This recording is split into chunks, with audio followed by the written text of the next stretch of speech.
लूका 22 उसकी 39-40। जब वह बाहर निकलकर अपनी रीति के अनुसार जैतून के पहाड़ पर गया और चेले उसके पीछे हो लिए। उस जगह पहुंचकर उसने कहा, प्रार्थना करो ताकि तुम परीक्षा में ना पड़ो। हालेलुया।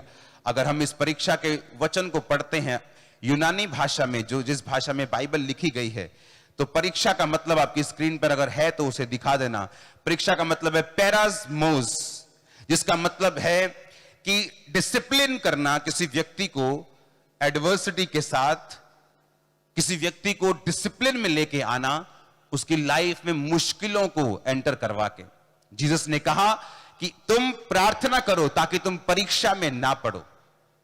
एक परीक्षा खुदावन जीसस क्राइस्ट के लाइफ में आनी थी। उसने क्रूस को उठाना था, उसने कांटों का ताज डालना था।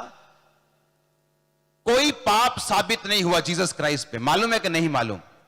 राजा ने कहा, तेरे पे कोई पाप साबित नहीं होता, तू जस्ट अपने मुंह से कह दे कि मैं निर्दोष हूं और हमें तुझे छोड़ना पड़ेगा, क्योंकि एक भी गुनाह तेरे पे साबित नहीं हुआ। अगर तुम मुंह से ही कह दे तो मुझे लीगली तुझे छोड़ना पड़ेगा। जीसस ने कहा, मैं इनकी वजह से पकड़वाया नहीं गया हूं, मैं 3.5 साल मैंने इन्हीं लोगों में प्रचार किया, इन्हीं के लंगड़ों को चंगा किया, इन्हीं के अंधों को आंखें दी, और जब मेरी मर्जी हुई मैंने अपनी मर्जी से अपने आप को इनके हाथों में पकड़वाया है ताकि मैं मारा जाऊं, गाड़ा जाऊं और तीसरे दिन मुर्दों में से जी उठूं। अपनी मर्जी से मैंने अपने आप को दिया है और अपनी मर्जी से वापिस लूंगा, क्योंकि मैं परमेश्वर हूं। आमीन। जो लोग बोलते हैं जीसस क्राइस्ट अपने आप को बचा नहीं पाया, उनको अपनी अनपढ़ता का इलाज करवाना चाहिए। उनको सुनना चाहिए चर्चिस में जाके कि जीसस ने क्यों अपने आप को छुड़ाया नहीं, और क्यों तीसरे दिन उसने अपने आप को छुड़ाया और वो जी उठा। हालेलुया। सब लोगों के जन्मदिन होते हैं, मरण दिन होते हैं। बड़े बड़े महापुरुष आए, जन्म में मर गए। एक जीसस क्राइस्ट एक लौते ऐसे परमेश्वर शख्स हैं जिसके 3 दिन है, जन्मदिन है, मरण दिन है और जी उठने का दिन है, और वो आज तक जीवित है। कौन कर रहा है ये काम? कौन हीलिंग कर रहा है? मेरे पास क्या पावर है? मैं तो आपके जैसा 2 हाथ 2 आंखें रखने वाला मनुष्य हूं।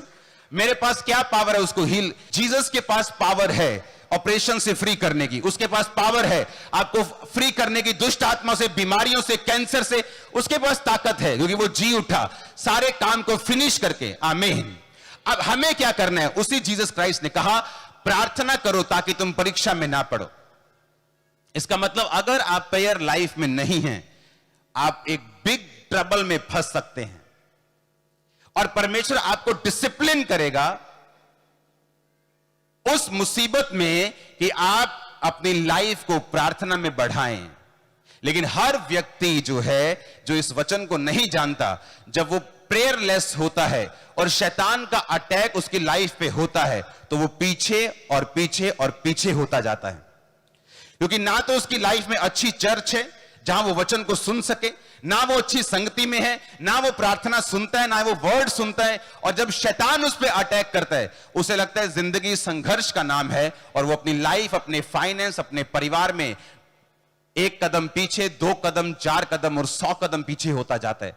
जबकि उसे ये नहीं मालूम कि मेरी लाइफ में आने वाली जो अभी आई हुई मुसीबत जो है, वो मेरे प्रेयरलेस होने का कारण है, क्योंकि मैं प्रेयर में नहीं हूं। बाइबल कहती, पौलुस, पतरस, अगर आप उनकी लाइफ को देखें, दोपहर के टाइम स्पेशली प्रेयर करने के लिए शहर के बाहर जाया करते थे। और बाइबल कहती, जब वो शहर के बाहर जा रहे थे तो एक औरत उनको मिली जो बहुत अमीर थी, जो सेव हुई। जब वो जा रहे थे प्रेयर करने के लिए, एक लंगड़ा उनको मिला जो 40 साल से लंगड़ा था, जो हील हुआ। वो लंगड़ा चलाने के लिए नहीं गए, वो सेव करने के लिए नहीं गए, वो प्रेयर करने के लिए जा रहे थे, और मिरेकल्स और साल्वेशन ने उनको फॉलो किया। कौन सी चर्चेस हैं जो सेव कर रही हैं लोगों को, जो साल्वेशन की नदियों को बहा रही हैं? कौन सी चर्चेस जो हीलिंग कर रही? वो चर्चेस जो अपने घुटनों के ऊपर हैं, जो प्रार्थनाओं के ऊपर हैं, जो 4 घंटे, 5 घंटे, 6 घंटे रोज प्रार्थना करने वाले, वो लोग बेदारी का कारण बन रहे हैं। आमीन।